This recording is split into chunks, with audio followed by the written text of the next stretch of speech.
A storm had hit Silka that Monday. With the wind so loud, I couldn't hear if Mason's plane had landed or not. I decided to head down towards the airstrip to see.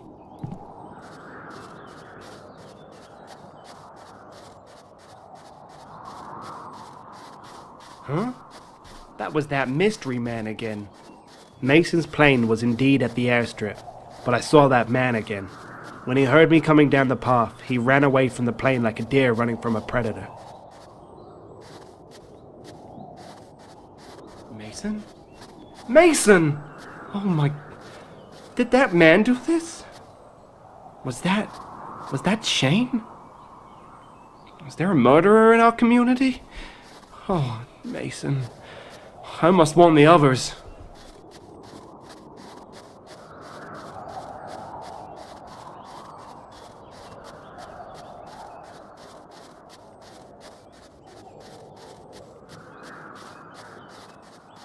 Poor Mason. I had to tell the others what I had found. There was a predator in town and he could be coming for any one of us next. I decided to try the Riggs household first. Hello? Anna! Marcus! Maybe they're fishing on the river.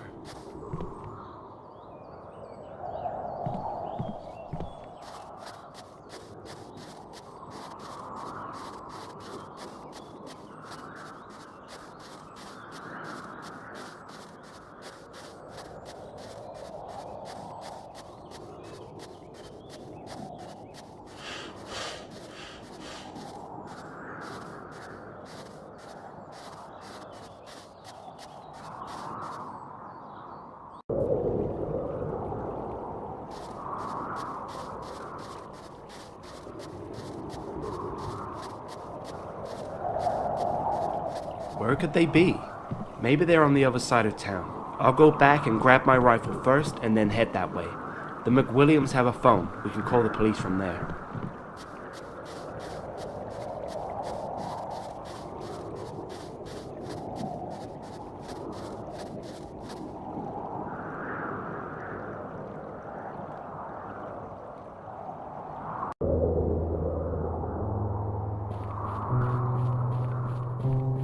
I was so glad Marcus came over with my rifle the day before. I hoped I wouldn't have to use it, but I didn't know what was about to unfold.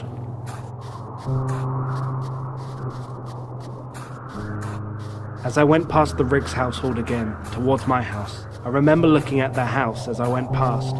There was still no sign of them.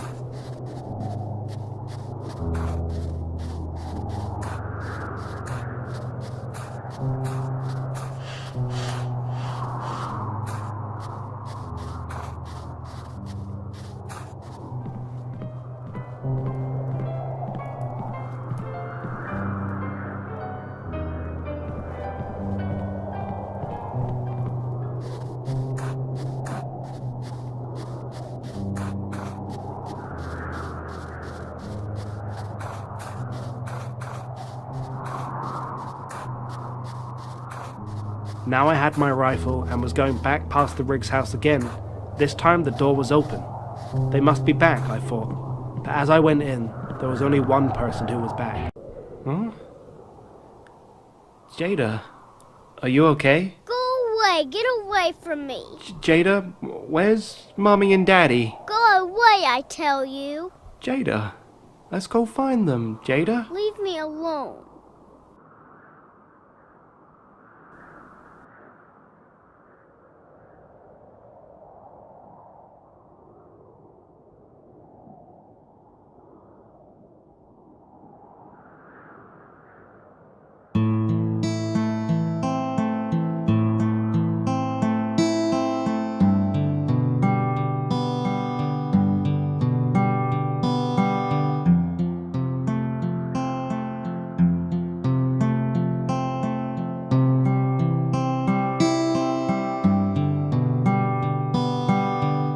Little girl, will you listen to me?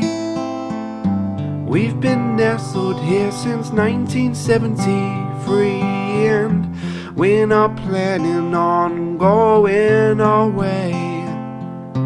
Where we've left our hearts will stay. So little girl, just sing this sweet song. Whenever you think that the whole world is wrong, or you believe that everyone's gone, you're not alone, child, so just be strong. And follow me, I'll be the air that you breathe. Stand by me, I guarantee I'll be the oxygen that you need. Hold my hand and understand, I'll be your outside, let me see. I'll be anything you need me to be, just follow me. Let's go, Jada.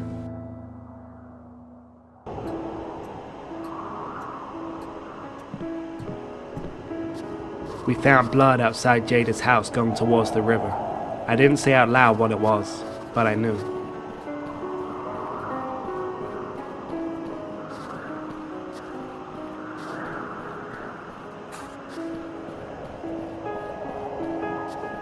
I held Jada tightly as we walked. I didn't want to run. She must have been quite startled. I remember thinking, nothing happens in Silka. But now, I can't say that. I think we'd take the boat down to the other side of town. It'll be quicker.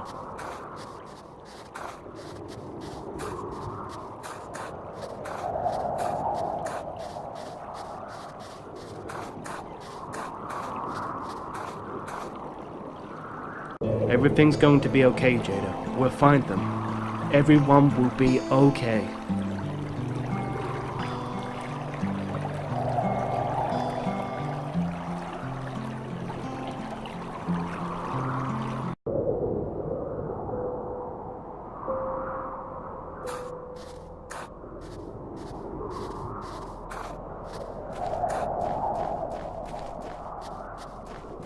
Follow me, up the air that you breathe. I concentrated on that song during our walk. That and holding Jada were the only thing keeping me from losing my mind at that point.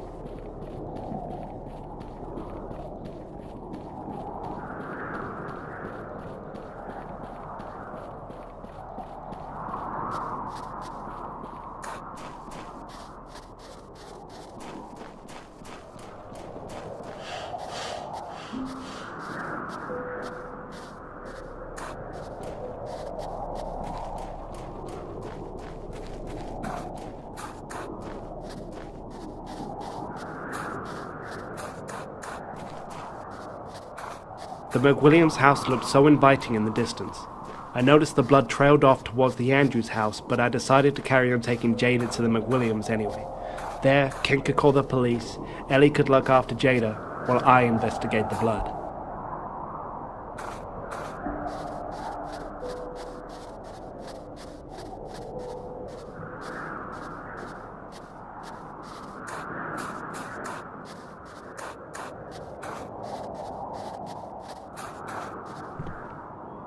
Oh my, this is a surprise.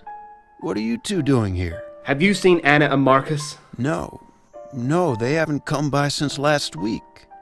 What's happened, my boy? We need to call the police. Something bad is happening here in Silka. I just found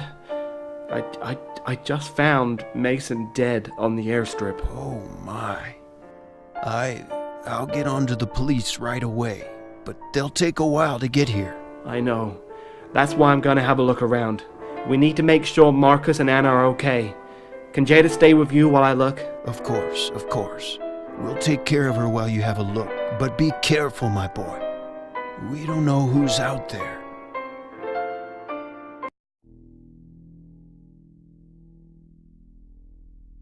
Hello? Yes, this is Kenneth McWilliams calling from Silka. We have a little incident developing here. Well, someone has been murdered. Could you get someone here as soon as possible, please? Yes, I know. Okay, thank you.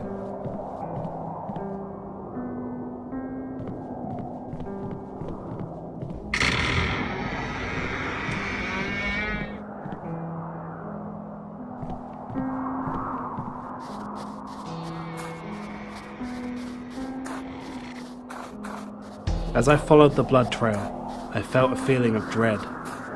I was scared.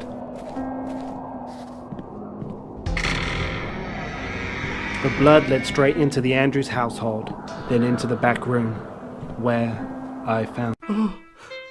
No. No. No. Jada! Jada! Jada!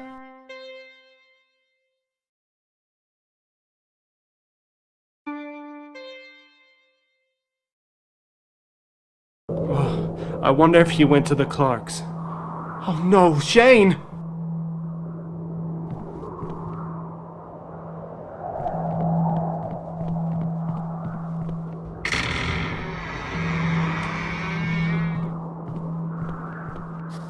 Poor Jada. There was something telling me that is what I was going to find in there. That I did not want her to see. I remember thinking, if this is Shane's doing, I hope that I could make it to Jada and Myra before anything else could happen. Hello? Shane? Myra? Jada?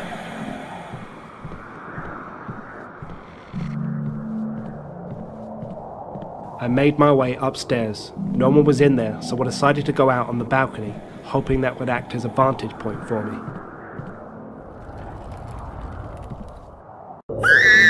Help! Help! Help! Stop, Shane!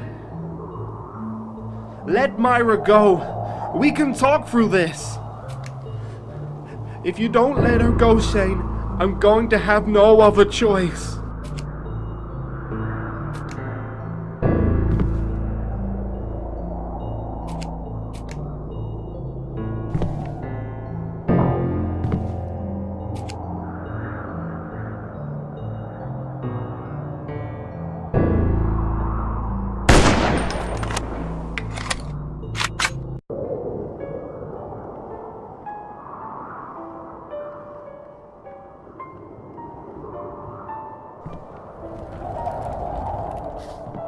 I couldn't believe what had just happened. Had I just shot Shane?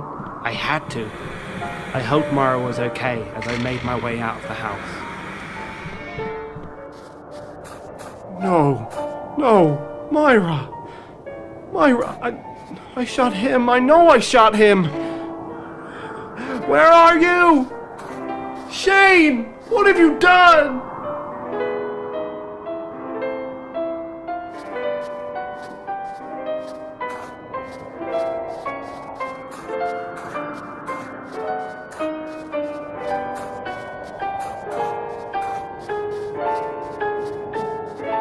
I was so sure I had shot him, not her. Where could he have gone? Does he have Jada? I had to go back to Ken and Ellie to warn them to get out of Silka.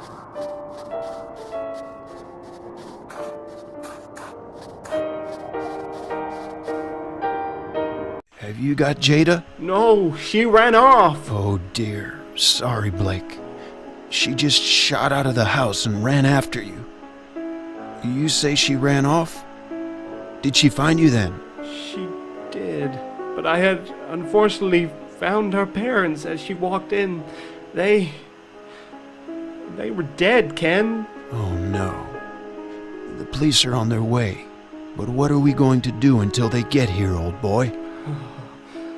Can you still drive the snowmobile? I haven't for a while, but yes, of course. Drive to the mail plane. We don't know how long the police are gonna be. I think we need to get out of town. We'll fly the plane out. Same question coming at you, Blake. Can you still drive a plane? I'd never forget that. You two go ahead on the snowmobile. I need to find Jada before we leave. Okay, dear boy, let's go then. And Ken, Ellie, try not to look at the bodies on the way past.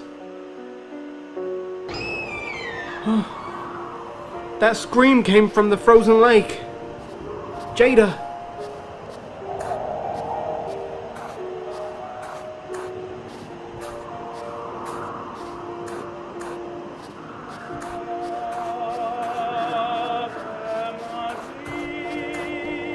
That blood-curdling scream came from the frozen lake, and to me, it sounded like a little girl's scream.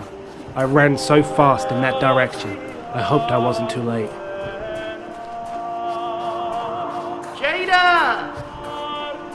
Jada! As I reached the frozen lake, I couldn't see anyone on the ice. No Shane, no Jada, but I could hear a faint banging. What is that? I thought. It got louder as I made my way across the lake, but what was making that noise?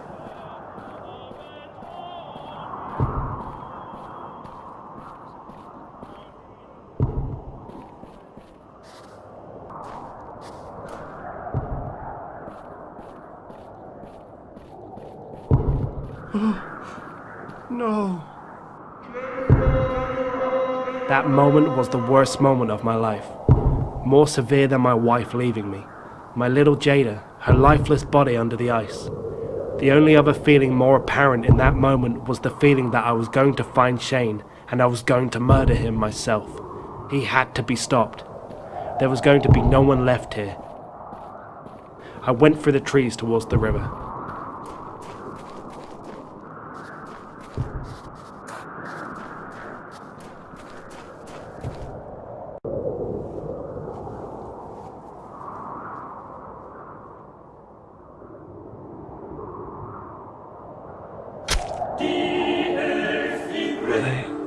Blake?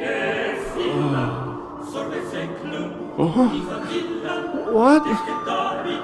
Shane! I'm so sorry. I thought you were the killer. Who are you? I had killed Shane, but he wasn't the one who's been killing everyone. I couldn't breathe at that moment. I had to catch up with this man and find out who he is once and for all.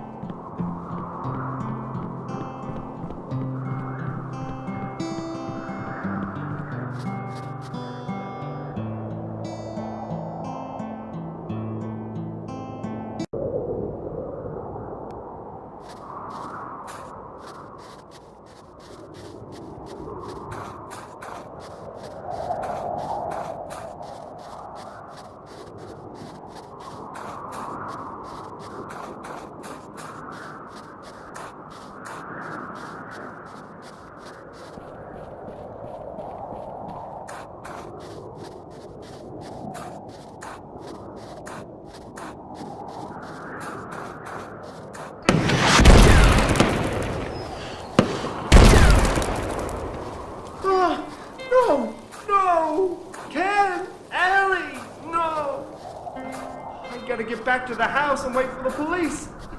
I can't deal with this. I was hoping the McWilliams had made it to the plane already, so I could warn them of what is happening. But as I made my way towards the plane, it just blew up. I knew I had to make it to my house and hide, as I now was the only one left in Silka.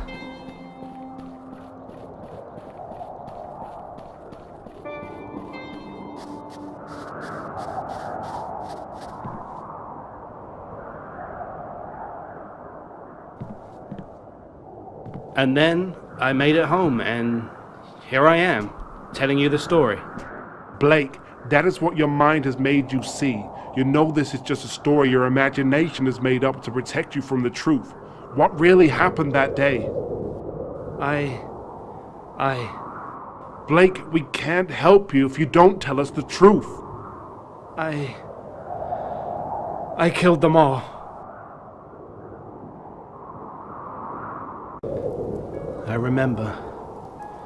Everything was going so well that first week, but I think because I had isolated myself for so long, the damage was already done.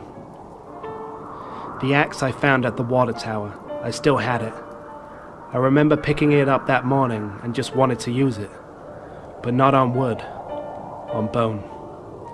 I did hear Mason's plane land that morning, so sadly for him, he was going to be my first victim that day. As I marched down the path towards the airstrip, no other thoughts filled my head but the one of hurting people. I wanted people to feel my pain that I had endured. I wanted everyone to feel it. When I got to Mason, he looked shocked, scared, exactly what I wanted. And as I ploughed that axe into his skull, I could feel a part of the pain disappear. I wanted more. I still had the fireworks from the night before. I hadn't planted them all. I set them up against Mason's plane in a ploy to gather people there to blow it up and everyone else with it. That didn't go exactly according to plan though.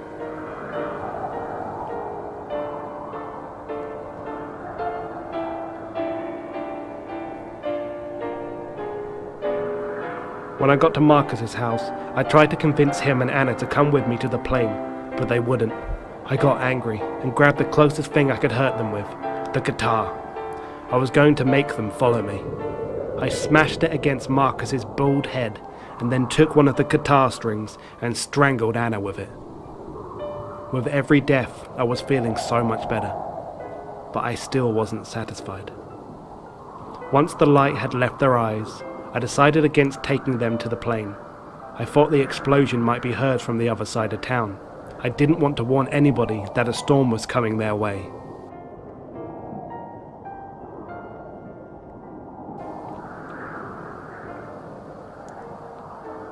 I dragged their lifeless bodies down towards the river.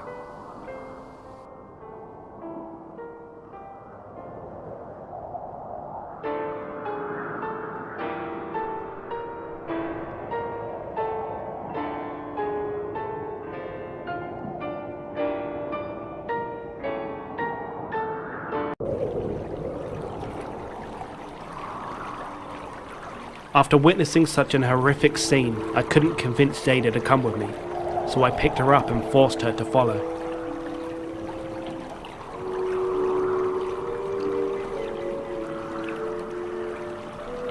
I had set the boat up already. Both Marcus and Anna were there, laid out, like luggage, ready for the voyage. I put Jada in the boat and rowed down the river towards the other side of Silka.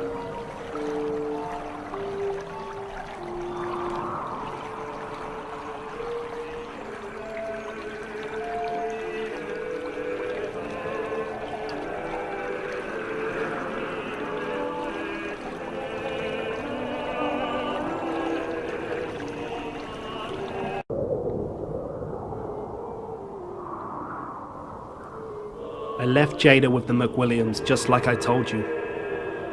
But of course, it wasn't so I could go investigate the blood. The blood trails were being created by me.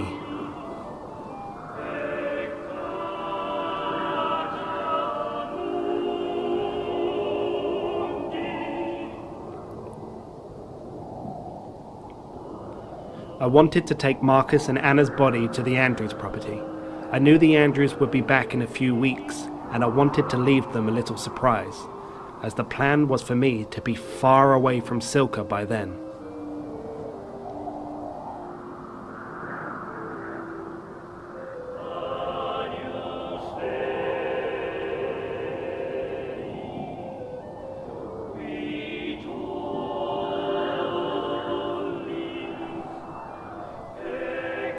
As I was hanging their bodies up on meat hooks though, Jada must have followed me. She witnessed further onslaught as I was hanging them.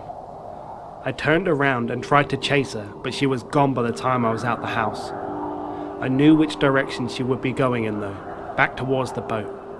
It wouldn't have been a hardship to catch up with a little girl, so I decided to finish my plan first. I went to the Clark's house to take out Myra and Shane. I couldn't find Shane, but I think Myra was hiding. I looked around the house, couldn't find her, but when I made my way out onto the balcony, she made a run for it. I shot her. Not by accident, like I said. I meant that bullet. I ran back to the McWilliams next, told them to get to the plane, and then went to find Jada. I found her quickly. She was struggling on the ice. I had created a hole in the ice when I was ice skating last week. I grabbed Jada and threw her into the hole, into the ice-cold water. I watched her struggle for a bit, then held her head under the water until she struggled no more.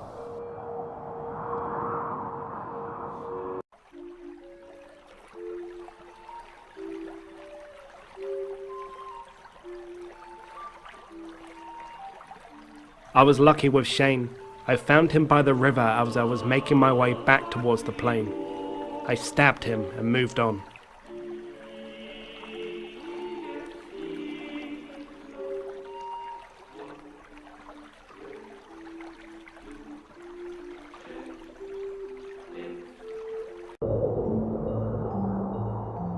As for the McWilliams, the finale was prepared earlier for this moment. I got a comfortable distance from the plane, then pressed that trigger, and I blew that plane up, and blew the McWilliams up with it.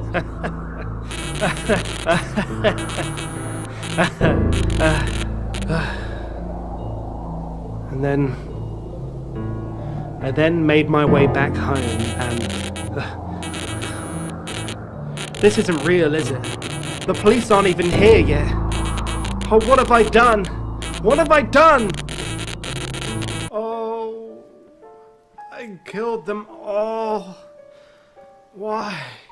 What have I done?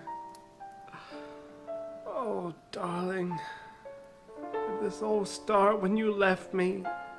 Divorced me? I just can't. What have I... If only I could smell your glorious scent one last time. Oh? Oh? What? Not you too. Not you too! Oh, what have I become? I'm so sorry. I'm so sorry.